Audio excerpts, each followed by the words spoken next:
bien là. Un peu plus fort. Non, ça va? Oui. Monsieur le secrétaire perpétuel, chère Dorothée, mesdames, messieurs, bis repetita placenta, le rapport dont je vais parler est un retour d'expérience.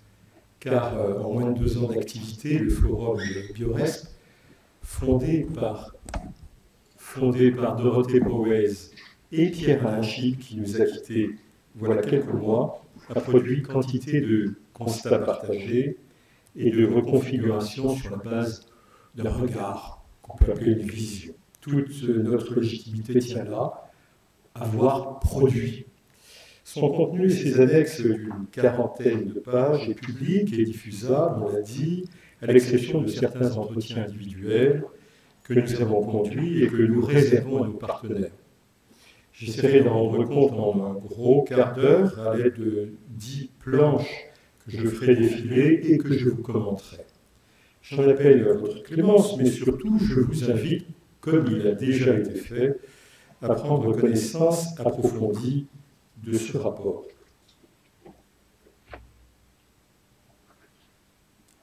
Et d'abord la pertinence du sujet. Qui dit transition dit impérativement nouvelle boussole. Sauf à reproduire à l'identique le monde actuel et donc à renier l'idée même de transition. Sans nouvelle boussole, pas de transition. Alors, le vivant comme nouvelle boussole, pourquoi? Parce qu'il oblige à penser tout à la fois la relation entre les milieux physico-chimiques, jusqu'au cycle biogéochimique, tant par rapport à l'espace, au temps, qu'au langage entre ces milieux que le vivant autorise, lesquels sont aujourd'hui défiés par le dérèglement climatique, l'érosion de la biodiversité et de multiples pollutions. Le vivant pose la question de l'habitabilité de la Terre. Il dit tout à la fois la puissance et la résilience, la capacité et les limites. Enfin, l'approche bioéconomique, parce que l'action contemporaine des hommes devra veiller à ne plus menacer le vivant, mais au moins à faire avec, voire à s'appuyer sur le vivant. L'approche bioéconomique. Alors, c'est notre expérience d'acteurs engagés dans la transition bioéconomique qui nous a conduit à ne pas refuser la polysémie sémantique actuelle de cette notion, que nous valorisons à travers 3 catégories.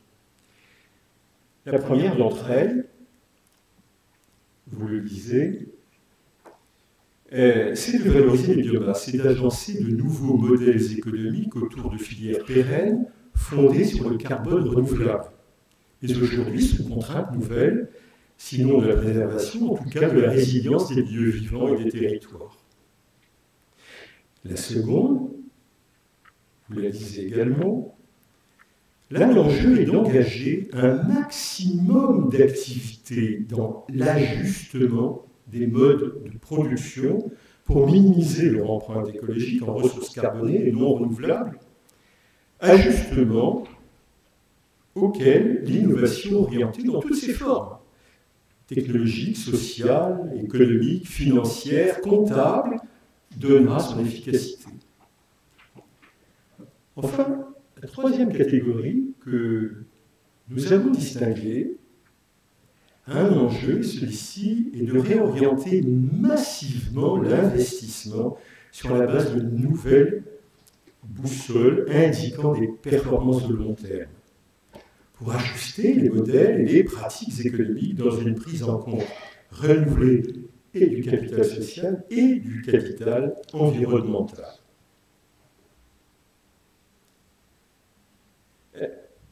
Cette planche-là est redondante de la précédente parce que nous avons voulu rendre lisible la nécessaire cohérence d'ensemble en orchestrant les logiques des 3 types d'activités concernées.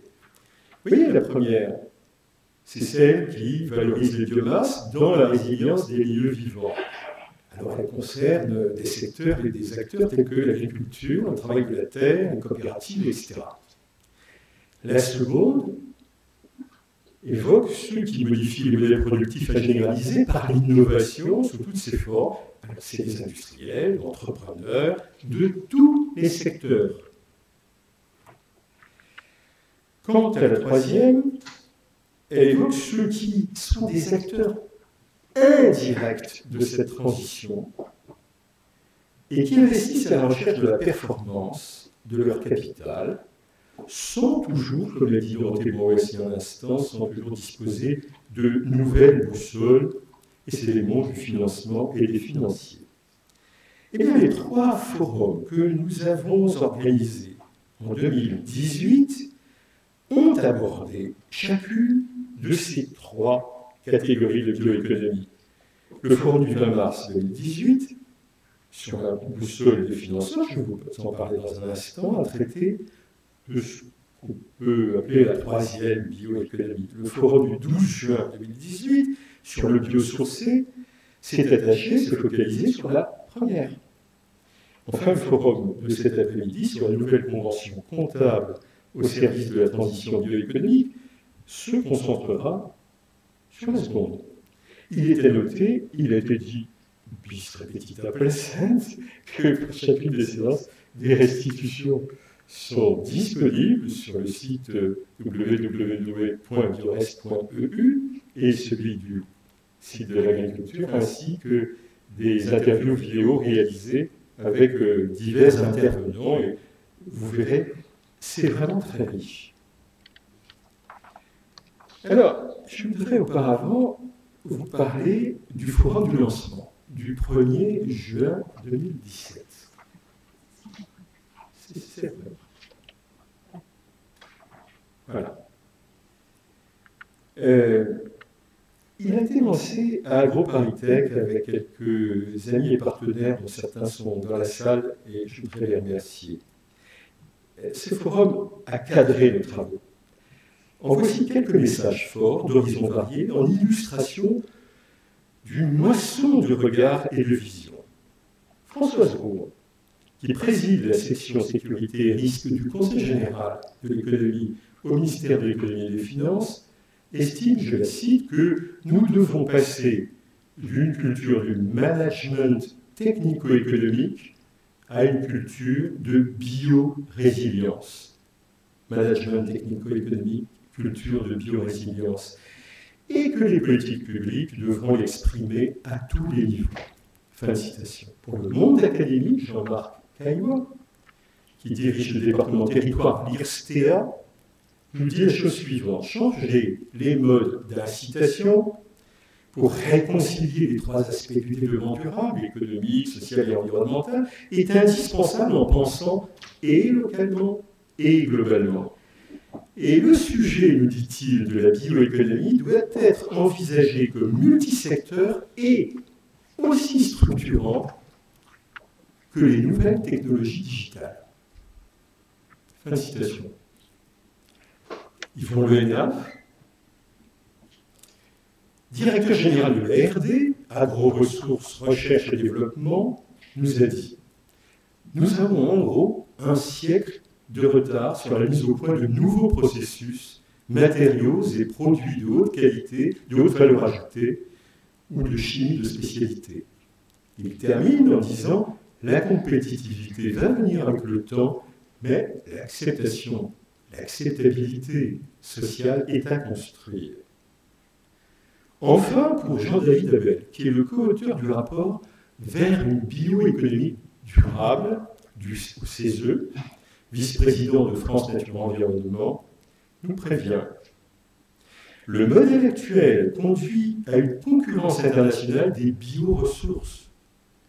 Or, le climat, l'alimentation, la démographie ne sont pas négociables. C'est pourquoi l'enjeu de développement territorial est central et sans doute faut-il réguler en ce sens.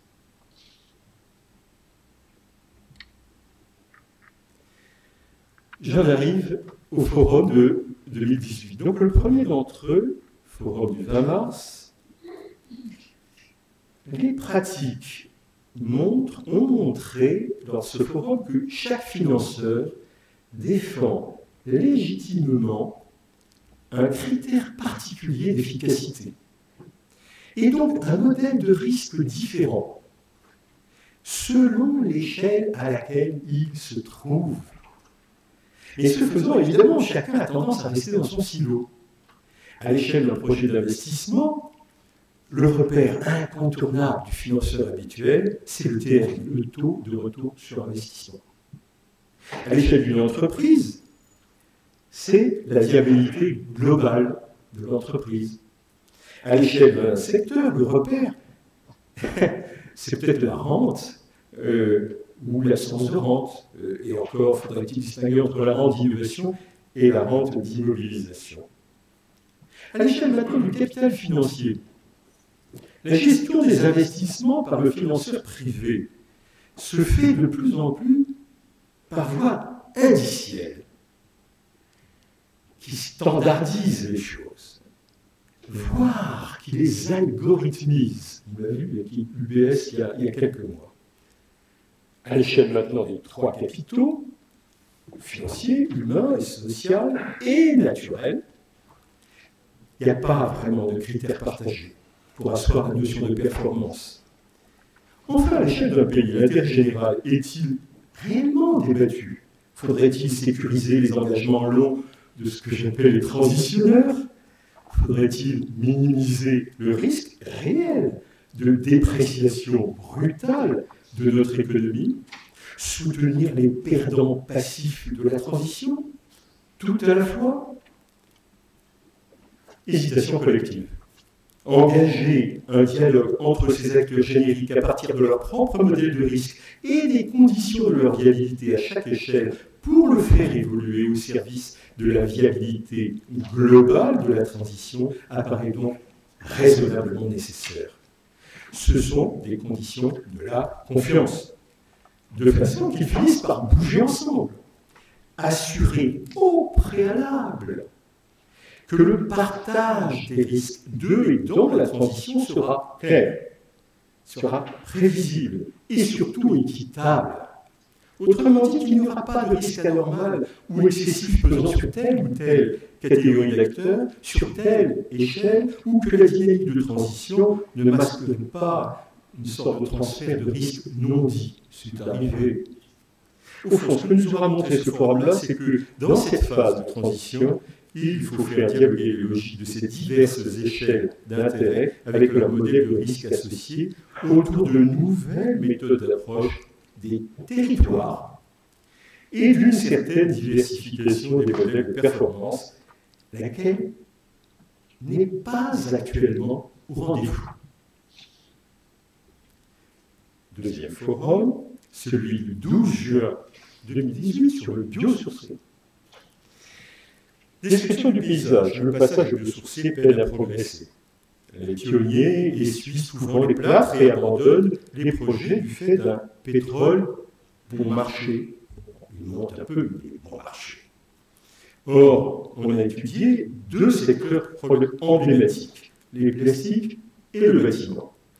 C'est incontestablement l'aval qui tient la transition. Les consommateurs ont une demande de sortie du pétrole, mais ils sont confrontés à des messages contradictoires.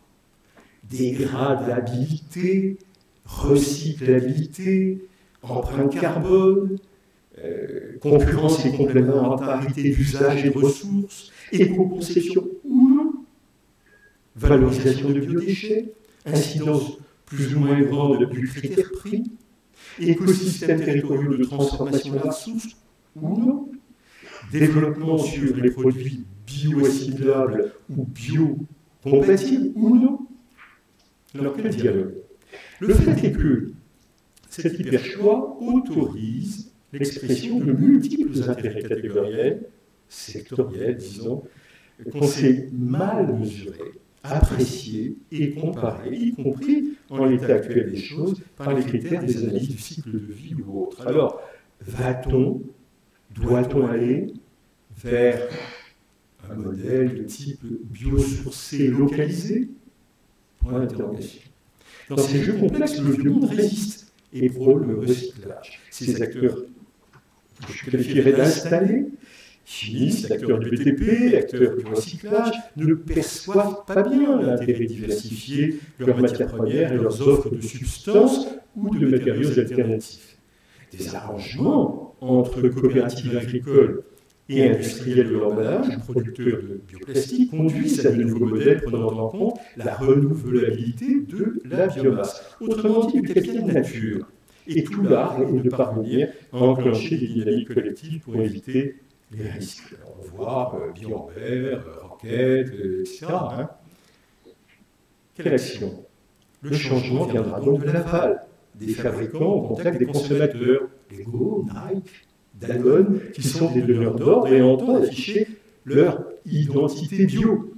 Ce mouvement devrait normalement s'amplifier avec l'ampleur des impacts négatifs des plastiques ou autres matériaux polluants. Bref, la demande est là, relayée par les marques aval. Je sais que Jean-François Moreau-Gaudry reviendra sur un certain nombre de ces questions évoquées ici. Il le fera savamment, lui, entre nos deux tables rondes de tout à l'heure. J'en arrive. Forum du 16 octobre. Pas celui de ce matin, c'est celui de cet après-midi. Quelle est la situation? On le voit, face aux menaces liées au dérèglement du climat et à l'érosion de la biodiversité, il nous faut d'urgence fabriquer une image fidèle de nos activités, souligne le récent et fameux rapport Notin-Sénard. C'est très important que d'être arrivé à ce constat partagé là, parce que ça permet d'avancer. Ça implique d'évaluer et de compter nos actions depuis le monde d'après, comme disait Dorothée Brouès tout à l'heure, celui qui maintiendra le vivant pour que le monde soit habitable. Seule une telle légitimation peut permettre et mettre en cohérence avec la biosphère nos modes de production et d'échange et finalement nos modes de vie. Pour obtenir cette image plus fidèle, un modèle n'est qu'un modèle, nous proposons donc cette nouvelle boussole, maintenir le vivant et sa résilience. On verra cet après-midi tous les dialogues qu'il s'agira de faire émerger autour de quelles conventions, qu'elles soient nouvelles ou pas, et entre quels acteurs pour faire progresser la transition bioéconomique comptable. Il s'agira donc, avec le vivant comme boussole, de créer et tester des outils comptables pour garantir le renouvellement des écosystèmes. J'en arrive au terme de mon intervention. C'est l'avant-dernière planche. Et cette planche, au fond, elle synthétise et elle met en dynamique les choses, avec tout le danger des synthèses que je redoute souvent, celles qui, par construction, ne sont jamais totalement ouvertes, quoi qu'on dise. Mais on y retrouve quand même un certain nombre d'éléments du propos que je viens de tenir. Des risques à clarifier et à partager équitablement, des performances à diversifier dans les modèles, dans les relations à la valeur, à évaluer dans des temps plus longs qu'aujourd'hui, et ceci n'est pas un détail, des investissements à différencier et non à massifier comme la tendance quelquefois nous le fait penser, également à inviter à inclure les coûts totaux des projets ab initio, des territoires à envisager comme espace de référence ou de cohérence principale des ressources et des produits. Et le tout sous l'empire d'une life-driven, une boussole qui potentialise la diversité des façons d'avancer en prenant soin du vivant dans nos modes de production et nos façons de vivre. Je vais lire avec vous la dernière planche.